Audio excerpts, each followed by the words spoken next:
दोस्तों क्वेश्चन आपके सामने है बहुत ही शानदार। क्वेश्चन कहता है कि मथेरण कला। दोस्तों क्या गजब का क्वेश्चन है। पेपर बनाने वाले ने बहुत ही शानदार क्वेश्चन बनाया है मथेरण कला के बारे में, जिसमें धार्मिक स्थलों एवं पौराणिक कथाओं पर आधारित देवी देवताओं के आकर्षक भित्ति चित्र व आकर्षक रंग से सजाने की कला किस क्षेत्र में प्रचलित है। दोस्तों यह मथेरण कला है। मथेरण जाति जैन धर्म से संबंधित एक जाति है, मथेरण जाति। यह जाति परंपरागत रूप से लगातार इस प्रकार की कला से जुड़ी हुई है और यह मूल रूप से मथेरण जाति की है। अब तो वर्तमान में दूसरी जाति के लोगों ने भी इसको अडॉप्ट कर लिया है इस कला को, लेकिन मूल रूप से यह जैन धर्म से जुड़े हुए लोगों की थी मथेरण जाति। दोस्तों इसमें क्या होता था कि बीकानेर के आसपास और बीकानेर में जितने भी धार्मिक स्थल हैं, साथ ही साथ वहां की बहुत सारी मैं कह सकता हूं हवेलियां या वहां पर और कोई भी यदि स्थापत्य से जुड़ी हुई चीजें, जहां पौराणिक कथाओं के आधार पर देवी देवताओं के और पौराणिक कथाओं के आधार पर गजब के भित्ति चित्रण किए जाते हैं और उन चित्रों को आकर्षक रंगों से सजाया जाता है। इस कला को मथेरण कला कहते हैं। दोस्तों हम मथेरण कला को और साथ ही साथ बीकानेर में एक और गजब की कला है, दोनों को जोड़ना चाहे तो जोड़ सकते हैं। दोस्तों आप किस प्रकार जोड़ेंगे, देखें दो कला है आपके सामने। एक है मथेरण कला, मैं विश्वास के साथ कह सकता हूं कि दोनों में से एक क्वेश्चन पक्का आपकी परीक्षा में आएगा। दूसरा है उस्ता कला। दोस्तों उस्ता कला ये मूल रूप से मुस्लिम जाति के लोग हैं, ये मूल रूप से जैन धर्म के लोग हैं। मथेरण कला में क्या होता है, वैसे मैंने आपको बताया धार्मिक कथाओं के आधार पर, पौराणिक कथाओं के आधार पर, बहुत लोक देवते देवी देवताओं के और परंपरागत रूप से वहां पर जो त्योहार मनाए जाते हैं जैसे गणगौर हो गया, ईसर हो गया, इन सब के बीच भित्ति चित्रण तैयार किए जाते हैं। तो यहां लिख सकते हैं पौराणिक कथाओं के आधार पर, पौराणिक कथाओं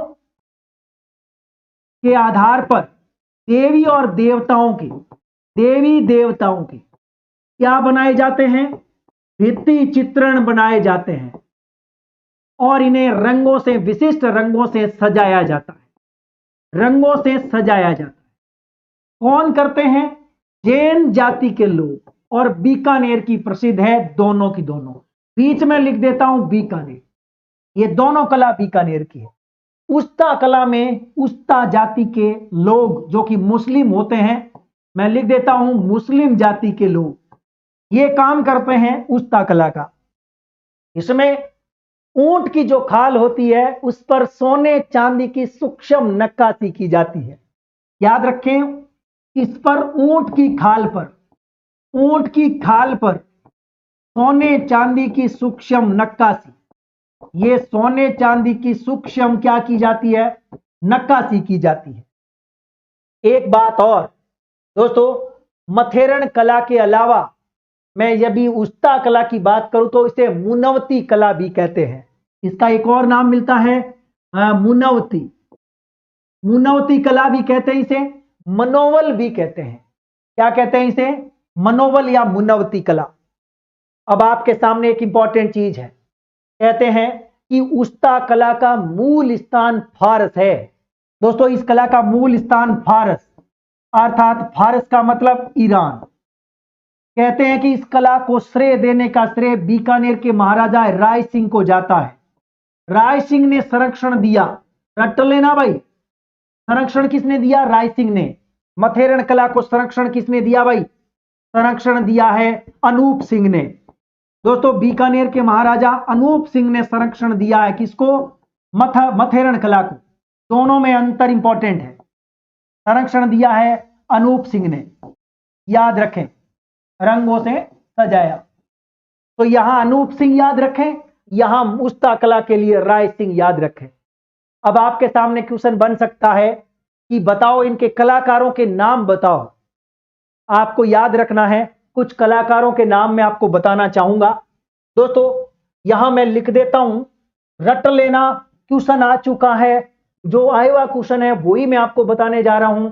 मैं सबसे पहले उस्ता कला के कलाकारों के नामों की बात करें तो उस्ता कला जो है इसके कलाकार कौन कौन है। दोस्तों कादर बख्श को तो आपने नाम सुना ही होगा। कादर बख्श और इलाही बख्श, याद रखें, इलाही बख्श, ठीक है। कादर बख्श, कादर बख्श रट लेना भाई। इसके अलावा एक और नाम मिलता है हिसामुद्दीन उस्ता। क्या नाम मिलता है? हिसामुद्दीन उस्ता। इसके अलावा हनीफ उस्ता। क्या नाम मिलता है? हनीफ उस्ता।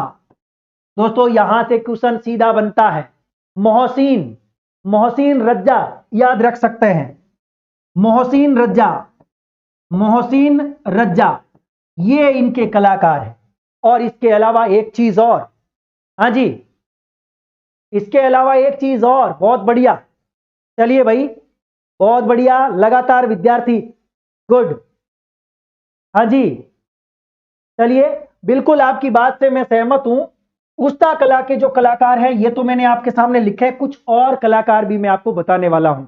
बहुत बढ़िया, चलिए, उस्ता कला के अलावा कुछ और कलाकार तो कोई नाम याद रहेगा तो मैं बताऊंगा, लेकिन मथेरण जाति की बात कर सकते हैं।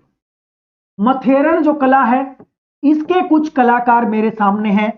एक बार क्वेश्चन आया था, एक बार एक क्वेश्चन आया था कि मथेरण जाति के कलाकारों में के बारे में एक क्वेश्चन आया था। हाँ जी, बिल्कुल, मैं आपके कमेंट्स देख रहा हूं, आप चिंता ना करें। हाँ जी, चलिए, एक बार क्वेश्चन आया राम किशन के बारे में। राम किशन, जय किशन, दोस्तों ये कलाकार जो है ना, ये हसन, ये क्वेश्चन आ चुका है हसन के बारे में। शिवराम के बारे में भी आया था, शिवराम, राम किशन, जय किशन, हसन, शिवराम, ठीक है। मुकुंद और रामलाल, चंदूलाल भी याद है, चंदूलाल और मुन्नालाल, चंदूलाल, मुन्नालाल, दोस्तों ये मथेरण जाति के कलाकार, ये क्वेश्चन आ चुका है। यहां पर एक व्यक्ति का नाम मैंने हसन लिखा है। आपने देखा होगा कि आज के इस पेपर में पहला जो क्वेश्चन मैंने कराया उसमें हसन नाम का व्यक्ति आया था। आपने देखा होगा, मैंने नागरीदास कराया था ना, उसके साथ में हसन नाम का एक व्यक्ति जुड़ा हुआ था, ये रावो हसन मथेरण जाति का कलाकार है। रामकिशन, जयकिशन, हसन, चंदूलाल, मुन्नालाल, शिवराम, दोस्तों ये मथेरण जाति के कलाकार है, याद रखना, ये क्वेश्चन आ चुका है, ठीक है। हाँ, मुन्नालाल, एक रामलाल और है लेकिन कोई इंपॉर्टेंट नहीं है। तो ये सारे कलाकार आप याद जरूर रखें, ठीक है। हाँ, आपने एक कलाकार का नाम सुना है क्या? अली रजा, सुना है ना? देखो अली रजा, वैसे हसन के साथ अली रजा भी आया था शुरू शुरू में, लेकिन एक अली रजा बूंदी का चित्रकार भी है और एक अली रजा बीकानेर का भी है।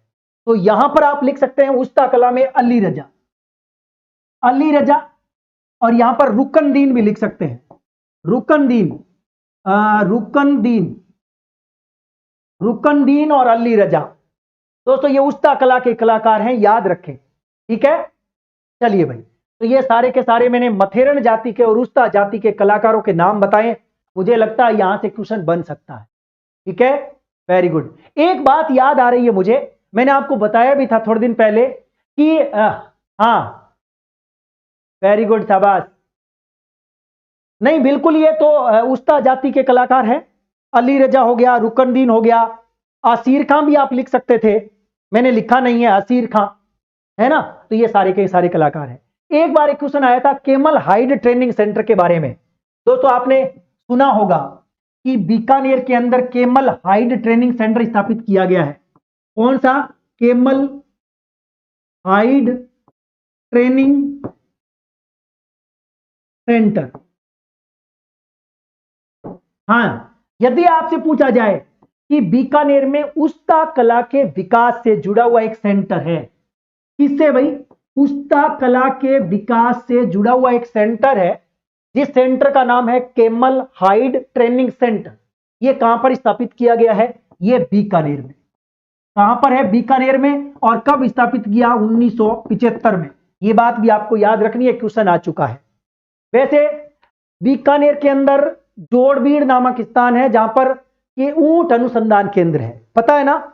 लेकिन ये केमल हाइड ट्रेनिंग सेंटर है जहां पर उस्ता कला का विकास अर्थात उस्ता कला के कलाकारों को यहां पर ट्रेनिंग दी जाती है। ये बीकानेर में ही है। ये भी इंपॉर्टेंट है, आपको याद रखना है। ठीक है, चलिए भाई, तो अगले क्वेश्चन की ओर हम मूव करेंगे। ये आपके मथेरन कला और उस्ता कला के बारे में डिटेल थी, कुछ इंपॉर्टेंट चीजें थी जो मैंने आपको बताई है। अगले क्वेश्चन की ओर मूव करना चाहूंगा।